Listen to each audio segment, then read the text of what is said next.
Guys आज की तारीख में बहुत सारे लोग मोबाइल को यूज करते हैं, लेकिन क्या आपने कभी सोचा कि मोबाइल कंपनियां मोबाइल के चार्जर की तार को इतना छोटा क्यों बनाती है।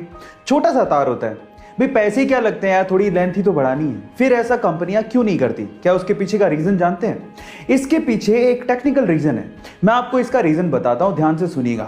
एक्चुअली रीजन ये है कि मोबाइल को चार्ज करते वक्त अगर आप मोबाइल को यूज करते हो तो मोबाइल की बैटरी की लाइफ बहुत तेजी से घटती है।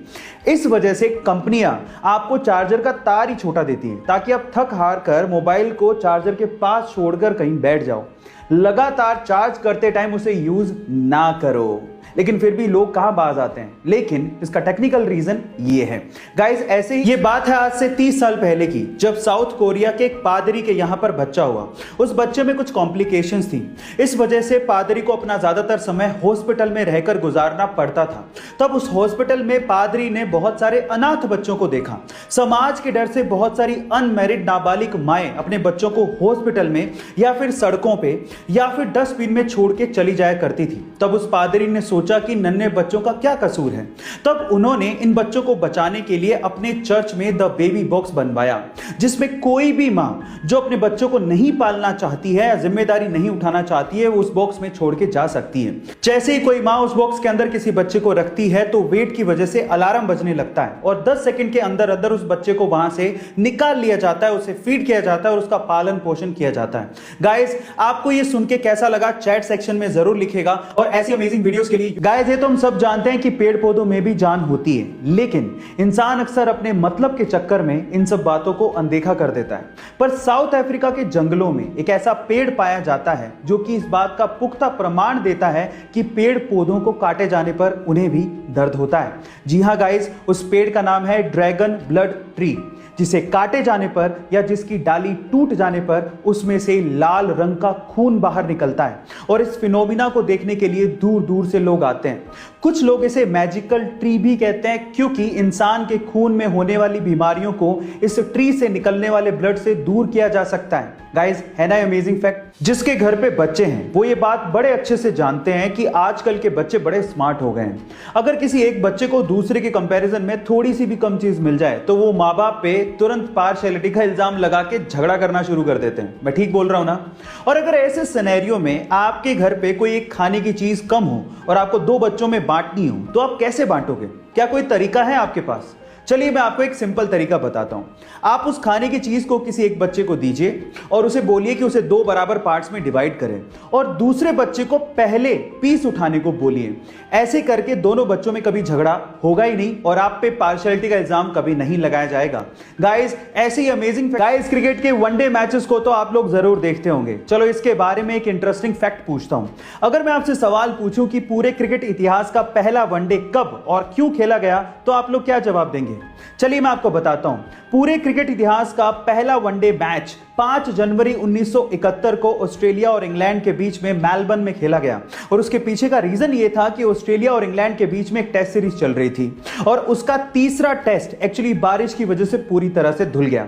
आयोजकों को भयंकर नुकसान हो रहा था, टिकट के पैसे वापस देने पड़ते, इसीलिए ऑस्ट्रेलिया और इंग्लैंड के बीच में मात्र एक दिन का 40 ओवर का मैच रखा गया, जिसमें एक ओवर में 8 गेंदें फेंकी जानी थी। और इस तरह से क्रिकेट इतिहास का पहला वनडे खेला गया। है ना इंटरेस्टिंग फैक्ट?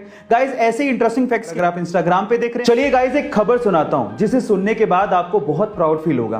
क्या आपको पता है कि साल 2006 में टाइम्स मैगजीन ने मुझे times person of the year award के लिए चुना था? जी हां गाइस, मैं मजाक नहीं कर रहा हूं, ये सच है। साल 2006 में मुझे times person of the year award के लिए चुना गया था।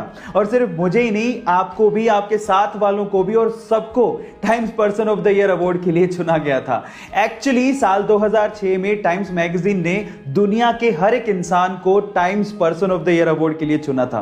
है ना अमेजिंग फैक्ट? चाहे तो आप गूगल पे सर्च भी कर सकते हैं और अगली बार आप भी किसी को भी कह सकते हैं कि आपको 2006 में ये अवार्ड मिला था। ऐसे अमेजिंग फैक्ट्स। चलिए गाइस एक फनी लेकिन सच्ची घटना बताता हूं। एक 42 साल के रशियन फिशरमैन पर अचानक से एक भालू ने हमला कर दिया, लेकिन उस बंदे की ग्रैंड डॉटर की लगाई गई मोबाइल की रिंगटोन की वजह से उस बंदे की जान बच गई। जी हाँ गाइस, आप ठीक सुन रहे हैं, वो भालू रिंगटोन को सुन के उस बंदे को छोड़ के वापस से जंगल में भाग गया। पर सवाल यह है कि वो रिंगटोन आखिर थी कौन सी? तो चलिए मैं आपको बताता हूं। वो रिंगटोन थी जस्टिन बीबर के गाने बेबी की। गाइस, बेबी गाने को अपने मोबाइल में सेव कर लीजिए, क्या पता आपको भी किसी को भगाने में वो मदद। मन के जीते जीत है और मन के हारे हार। आप लोगों ने कहावत तो सुनी होगी, चलो आज मैं इसका एक रियल टाइम एग्जांपल देता हूं। दो दोस्त थे जो कि स्टैनफोर्ड यूनिवर्सिटी में मिले। एक का नाम था बैजू भट्ट, जिसके फादर इंडियन ओरिजिन के थे, और दूसरे का नाम था व्लादिमीर। और दोनों ने एक फाइनेंशियल सर्विस प्रोवाइड करने वाली कंपनी खोलने की सोची, जिसका नाम रखा रॉबिनहुड।